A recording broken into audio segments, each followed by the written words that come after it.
Hi friends, എല്ലാവർക്കും നമസ്കാരം. പുതിയൊരു വീഡിയോയിലേക്ക് സ്വാഗതം. ഇന്ന് നമ്മൾ ഐഫോൺ 6ൻ്റെ ഹോം ബട്ടൺ എങ്ങനെയാണ് ശരിയാക്കുന്നതെന്നാണ് നോക്കുന്നത്. ഓർഡർ ചെയ്ത ഹോം ബട്ടൺ നമുക്ക് വന്നിട്ടുണ്ട്. ഓൺലൈൻ വഴിയാണ് ഓർഡർ ചെയ്തത്. ഏറ്റവും എളുപ്പം ചെയ്യാൻ പറ്റുന്ന ഒരു റീപ്ലേസ്മെൻ്റ് ആണ് നമുക്ക് ഈ ഹോം ബട്ടൺ ചേഞ്ച് ചെയ്യുന്നത്. ആദ്യം ഇതിൻ്റെ മെയിനായിട്ടുള്ള രണ്ട് സ്ക്രൂകൾ ഓപ്പൺ ചെയ്യുന്നതിന് വേണ്ടി ഓപ്പൺ ആക്കി എടുക്കാം. നേരത്തെ ഓപ്പൺ ചെയ്തിട്ടുള്ള മൊബൈൽ ആയതുകൊണ്ട് തന്നെ നമുക്ക് ഈസി ആയിട്ട് ഓപ്പൺ ചെയ്തെടുക്കാം.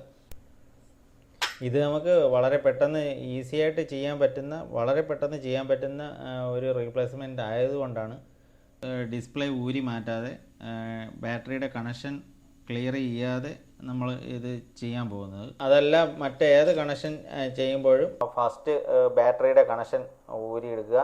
ടൈം എടുത്ത് ചെയ്യേണ്ട കാര്യമാണെങ്കിൽ ഡിസ്പ്ലേയുടെ കണക്ഷൻ 4 ഡിസ്കണക്റ്റ് ചെയ്തതിന് ശേഷം മാത്രം ചെയ്യുക, അല്ലെങ്കിൽ ഷോർട്ടായി കംപ്ലൈൻറ്റ് വരാനുള്ള ചാൻസ് കൂടുതലാണ്. ഇതിൻ്റെ സ്ക്രൂ ഊരിയെടുക്കുമ്പോൾ തിരിച്ച് ഫിറ്റ് ചെയ്യുമ്പോൾ കറക്റ്റ് ലെങ്തും ത്രെഡും ഉള്ള സ്ക്രൂ ഏത് പൊസിഷനിലാണ് ഇരുന്നത് അത് കറക്റ്റായിട്ട് ആ പൊസിഷനിൽ തന്നെ ഇട്ട് ടൈറ്റ് ചെയ്യാൻ വേണ്ടി ശ്രദ്ധിക്കണം, അല്ലെങ്കിൽ ത്രെഡ് പോകാനുള്ള ചാൻസ് കൂടുതലാണ്. അപ്പോൾ ഇതിൻ്റെ സ്ക്രൂകളെല്ലാം അഴിച്ച് മാറ്റിയിട്ടുണ്ട്. നമുക്ക് ഇതിൻ്റെ പ്ലേറ്റ് ഊരി മാറ്റി വയ്ക്കാം. അപ്പോൾ നമുക്ക് പുതിയൊരു ഹോം ബട്ടൺ വന്നിട്ടുണ്ട്. ഓൺലൈനിൽ വന്നതാണ്. മാക്സ് ബി സൈറ്റിൽ നിന്നാണ് നമ്മൾ വാങ്ങിച്ചിരിക്കുന്നത്. 250 രൂപയാണ് ഇതിൻ്റെ വില വരുന്നത്. ഇതാണ് നമ്മളെ ഹോം ബട്ടൺ. ഇതിൽ ഫിംഗർ പ്രിൻ്റ് വർക്കാവില്ല, എന്നാലും നമുക്ക് ബേസിക്കായിട്ടുള്ള ഹോം ബട്ടൻ്റെ യൂസ് എല്ലാം ചെയ്യാൻ പറ്റും. വളരെ ചെറിയ 2 ഫ്ലെക്സ് കേബിൾ തമ്മിൽ അറ്റാച്ച് ചെയ്യുകയാണ് ചെയ്യുന്നത്. അതുകൊണ്ട് തന്നെ ബോർഡിൽ ഫിറ്റ് ചെയ്ത ഒരു സൈഡ് ബോർഡിൽ ഫിറ്റ് ചെയ്തതല്ലാത്തതുകൊണ്ട് ഇളക്കിയെടുക്കുമ്പോൾ വളരെ സൂക്ഷിച്ച് വേണം ഇളക്കിയെടുക്കാൻ. ഫ്ലെക്സ് കേബിൾ കീറിപ്പോവാതിരിക്കാൻ വളരെ ശ്രദ്ധിക്കണം. ഫ്ലെക്സ് കേബിൾ ഇളക്കിയെടുത്തതിനെക്കാട്ടി കുറച്ചുകൂടി ഈസിയാണ് തിരിച്ച് ഫിറ്റ് ചെയ്യാൻ.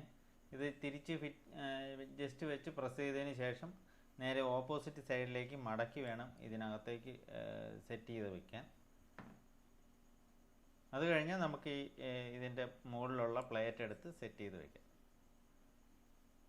ഈ മുകളിലുള്ള പ്ലേറ്റ് ഫിറ്റ് ചെയ്യുമ്പോൾ നമ്മൾ പകുതി സ്ക്രൂ ചെയ്തതിന് ശേഷം ആ ഹോം ബട്ടൺ കറക്റ്റ് പൊസിഷനിലോട്ട് നീക്കി വെച്ചതിന് ശേഷം മാത്രം ഫുള്ളായിട്ട് ടൈറ്റ് ചെയ്ത് വയ്ക്കണം, അല്ലെങ്കിൽ സൈഡിലോട്ട് മാറി ടൈറ്റായി അത് പൊട്ടിപ്പോകാനുള്ള ചാൻസ് ഉണ്ട്. അപ്പോൾ അതൊന്ന് ശ്രദ്ധിച്ചോളണം. വളരെ ചെറിയ വർക്കായതുകൊണ്ടാണ് നമ്മൾ ഈ ഡിസ്പ്ലേയുടെ കണക്ഷനൊന്നും ഇളക്കിയെടുക്കാതിരുന്നത്. കൂടുതൽ പ്രാവശ്യം ഡിസ്പ്ലേയുടെ കണക്ഷൻ ഇളക്കും തോറും അതിൻ്റെ ബോർഡിലുള്ള ഡിസ്പ്ലേയുടെ പിന്നൊക്കെ കംപ്ലൈൻറ്റ് വരാനുള്ള ചാൻസ് ഉണ്ട്. അതുകൊണ്ടാണ് ചെറിയ വർക്കായതുകൊണ്ട് ഡിസ്പ്ലേയുടെ കണക്ഷനൊന്നും ഊരാതെ തന്നെ ഇത് ഫിറ്റ് ചെയ്യാൻ നോക്കിയത്. അപ്പോൾ ഇനി നമുക്കിതൊന്ന് ചെക്ക് ചെയ്ത് നോക്കാം. അപ്പോൾ ഇത് ഹോം ബട്ടൺ റെഡി ആയിട്ടുണ്ട്. ഡിസ്പ്ലേ എല്ലാം വർക്കാവുന്നുണ്ട്, ഓൺ ആവുന്നുണ്ട്. അപ്പോൾ വീഡിയോ ഇഷ്ടപ്പെട്ടാൽ ലൈക്ക് ചെയ്യാനും ഷെയർ ചെയ്യാനും സബ്സ്ക്രൈബ് ചെയ്യാനൊന്നും മറക്കരുത്. പുതിയ വീഡിയോയുമായിട്ട് വീണ്ടും കാണാം. അതുവരെ ബൈ.